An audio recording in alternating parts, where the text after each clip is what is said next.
Ayan, hello po sa ating lahat. Kumusta? I hope nasa mabuti po kayong kalagayan.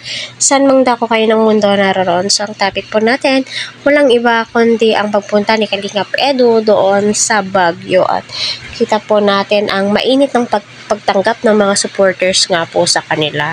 Kaya naway patuloy po natin suportahan ang mga Kalingap, lalong-lalo na po si Kalingap Rab. Huwag po natin i-skip ang kanilang ads para sa ganun ho, marami po silang matulungan na kababayan po natin, no? So, ayon nga po sa mga comments patungkol nga po sa aking reaction video, patungkol nga po ito kay Edu at kay Miss Benguet. So, pinuntahan niya doon, nakipag-meet up po siya at natanong din po ni Kalingap Dan or single ba si Eds.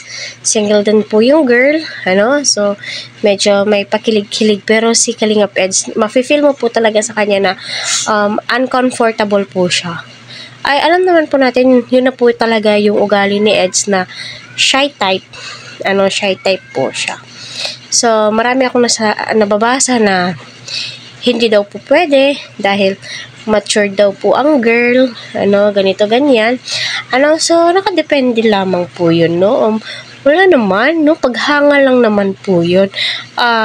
Napakalaking, achievement or pasasalamat po yun kay Kalingap Eds dahil nga po si Miss Benguet pumunta doon, nakipagkita sa kanya, pinuntahan talaga ang Kalingap para ma-meet, parang nahulog na meet and greet po yung pagpasyal nila sa Baguio kasi dinagsa po sila ng kanilang mga supporters.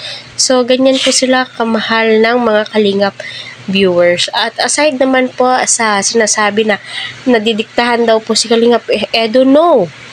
May private life po yan si Kalingap Eds at hindi po niya ino-open dito sa social media at willing po siya makipag-tandem. Sadyang machismis lang po tayo. So, nagtataka dyan, isa po kaming reactor at normal lang po na pag-usapan po natin kung ano po yung napapanood, di ba?